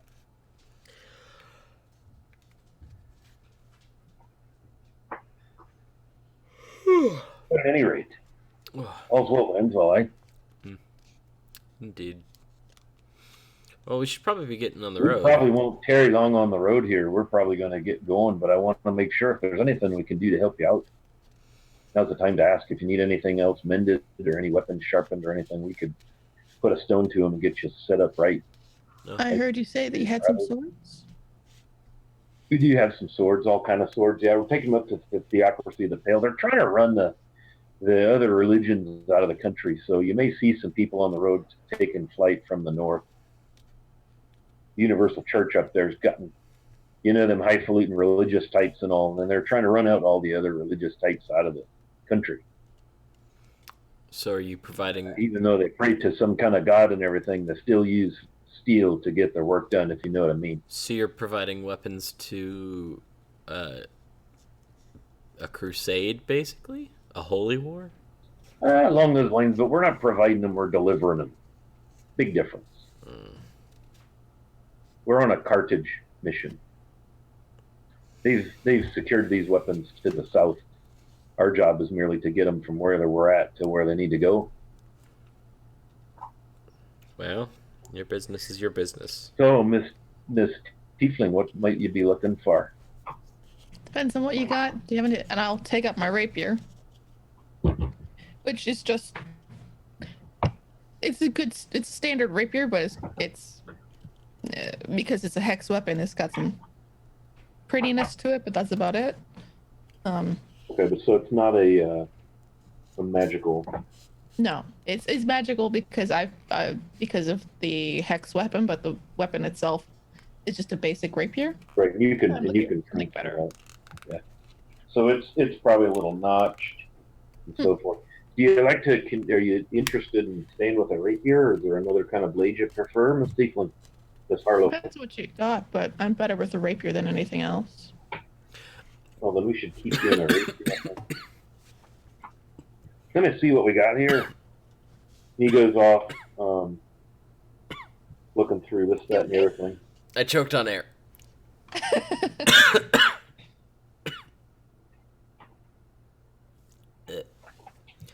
I know he said he didn't have any magical stuff. If that's what you're looking for. I'll take anything that's better than what I have. So he and his one of his dwarves come back, and they've got like 3 different rapiers, various types of decor. You know, you got your typical like swashbuckly, piratey looking rapier with maybe some ribbon, you know, wrapped into at the pommel, you know, to give it a little flash of color when it's wielded and so forth. There's a very, very nice, very shiny, polished, with like black leather wrapped around the handle, the pommel, and some obsidian set in kind of that cross brace. Little obsidian, nicely polished, all in a row, almost like rivets, if you will. That looks to be in better shape and maybe of finer quality than the one you have. That's probably the best one they've got. And then he's got another kind of a more standard rapier, but it's got a leathery, just a plain brown, tanned leather wrap. All of them look to be absolutely freaking sharp and very, very well made. But probably the finest one that would appeal to you is probably that one that has the black leather wrapping around the pommel. If you hold it at the other end, you look at the pommel. There's actually an onyx set in the pommel. Yeah, I think I'll pick that one up. What do you want for it, sir? Okay. This one here would take you about 65 gold pieces. Regular rapier is going to run you anywhere from 20 to 30, depending on the quality of it. But this one here with the gems, the onyx, the obsidian in it, and you can use the pommel. Normally you can do a bit of damage if you try to like punch somebody with the pommel. This one will give you a little more heft. And by that he means if you wanted to use the pommel of your rapier, like a kind of a backward motion, you could get a D6 bludgeon because it's got an onyx cut that's got some edges to it. Okay. Not pointy, but like a flat, and that edge is going to be owie if you hammer somebody. So you could use it as a D6 bludgeon or your D8 regular rapier. All right, I'll hand over the gold and go and sit with it for a little while. And if anybody I'll tell you what, as a friend of Lathyrus, I'll let her go for 60 gold. Okay. All right. I'm It's gonna a fine weapon. Feel free to test it out a bit before you for sure want to buy it. And he lets you hang on to your gold until you've had a chance to go out and kind of work with it a little bit. Yeah, when Harlow comes back, the blade it's gonna look basically the same, but the blade will start to look like it's like black marble, so it's a black blade with white tracing through it. And she'll hand over the gold and say, He looks at it. "It's perfect, thank you." Buy me beard. What have you done to the blade already? What I made means it of mine. arcana have you done to it? See, sort of a bond, if you will. Yes. A fine bit of arcana there. Beautiful. Well, I thank you for doing business. Cool. Thank you very much. And knowing what you know, being a noble, you got a pretty nice deal on that. He could probably have gotten 65, 70, maybe 75 out of it. But again, because you're traveling with a dear friend, you wanted to do right by him. Awesome. Fancy new sword. Yay. Anyone need anything else? You have salt. You say something, Pavel? You have some salt. Hey, yeah, we do. We can set you up with some nice mutton as well. That'd be fun. I'm just more looking. I'd be willing to part with half an animal. They butchered before they left Stone Meat. They bought and butchered, and he would part with half an animal, or you can butcher when you get to Stone Meat and buy your own. I'm just more looking for salt. How much would you like? I don't know. And I take the hide back out. About enough to cover this. Gotta, make sure it tans properly. Gotcha. Yeah. Cover it in salt and roll it up. Yep. I see. Okay. Probably a pound of salt will get you done there. Yeah, I'll take a pound. All right, then. I'm not going to take any of your coin for a pound of salt. Fair enough. Consider it a gift from one friend to the other, and he kind of clasps you in that, grips your forearm. Appreciate it. Hey, that's Flint. Anything we can do for you? You got any cool rocks? Somehow Have I got any Clorox? I didn't think I've ever heard of Clorox before in my life, Lassie. No scrubbing bubbles either. I got some big bald guy in a white tight t-shirt and white trousers in the last cart. He might be able. He goes by the name of Mr. Clean. He might be able to help you out.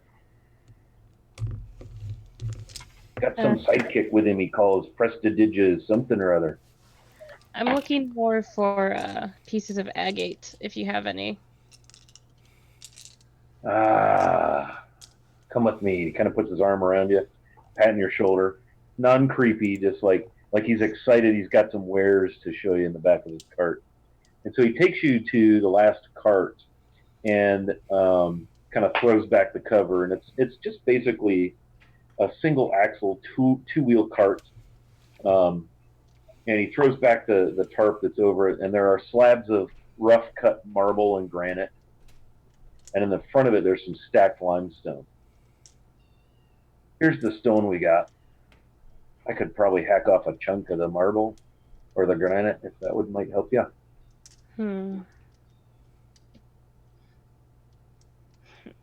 I didn't have any official agate.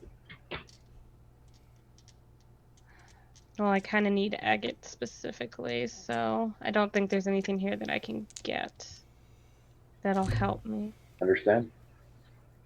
No problem. So, do you have axes as well as swords? Oh, of course we do. Got plenty of them. We got big ones, got little ones, got wood axes, we got fighting axes, we got throwing axes. I need hand axes. So, throwing hand axes are just strictly melee weapons. Strictly melee. All right. Steve-O, get me a couple of them there melee axes, the hand axes, would you? And the guy's grumbling. He's like, oh my God. You know, trumps off and comes back with two really nice, sharp, clean, bright, gleaming steel hand axes. Leather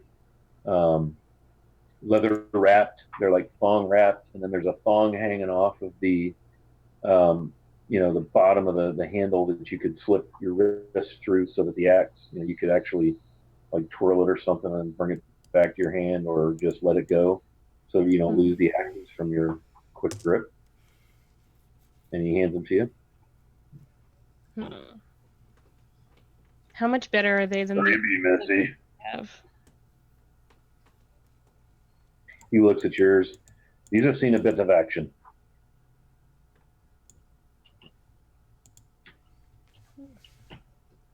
If you give me 10 gold per axe, I'll take these other ones off your hands. You can keep these. These other axes are super nice, well made, super hardened steel, nice edges on. Like you can, if you run it on your arm, you can shave with that sucker. And they're balanced. Like when you wield them, you're like, man, like I've been using like basically hatchets. Yeah, pretty much. Compared to these are like, holy smokes, these are pretty nice. You know what? I'll take that deal. All right, then I'll take these. We'll clean them up and we'll get a couple of nibs or something for them. But just 10 gold apiece, 20 gold total will be enough for these two axes. Sure thing. Very well then. Thanks, Chancellor. Oh, Bits. Thanks, Chancellor. You the man. Woo! Bits. I don't have any idea where we're at with 500, looks like. We have 1,000. We had 3, I think. We had 2. Now we have 3. Wait, 2. 2 because Lathyrus used one. Yeah. So we have 2. Nice. Will there be anything else we can do for you? And he starts barking orders at the Teamsters in Orcish to get this. He's like cursing at them, and he's like really nice to you guys, and then the way he kind of treats his group, he's like barking at them. Well, I mean, you go ahead. Mine's kind of lengthy. No, I'm good. yeah, I'm good. All right. Well, you've already gotten me this beautiful axe before. Sunder. Sunder, It is yes. indeed. Looks like it served you well. Beautiful weapon. if you could, are you heading southways anytime soon? Well, we're going to be some time on the road to the north up into the theocracy and all, but it'll probably be a month, month and a half before we head back south. But yeah, that would be where we're going after we finish our business up north. We'll go back down south and plan another caravan. Do you need me to deliver something to your mums? Well, I would have liked it if you could deliver several things. I don't know how long we'll be gone. It would free up some space. I'll certainly tell them I've seen you and how good you look and how well you're doing for sure. And I'll pass along any lovin's you need to, because I know how they like them hugs. Yeah. You know what? I don't know how long we'll be gone. I'll give you the things I'd like to give them, if you don't mind. So I'm going to hand him. Son. All right. I'm going to hand him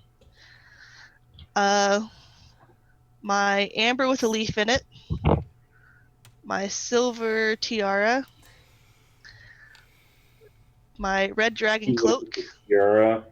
He's like, what blazes is this boy? My encyclopedia of plants, herbalism and you, a small piece of red carpet previously animated, a small chunk of conjuration amethyst, and a little carving of a horse that I made out of rosewood. Have you got any message you'd like me to pass along to your mother and your little sister? I just pass along to Pale that I'm really excited to see her again, for her to be my sister, and pass along to my mom, my mother's, that I'm sorry for taking off like I did. I know they're gonna.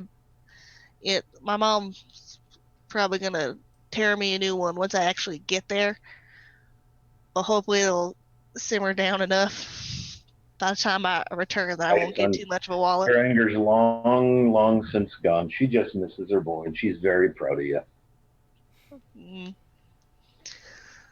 All right, I'll believe it when I see it, but I just pass along that I miss them, and I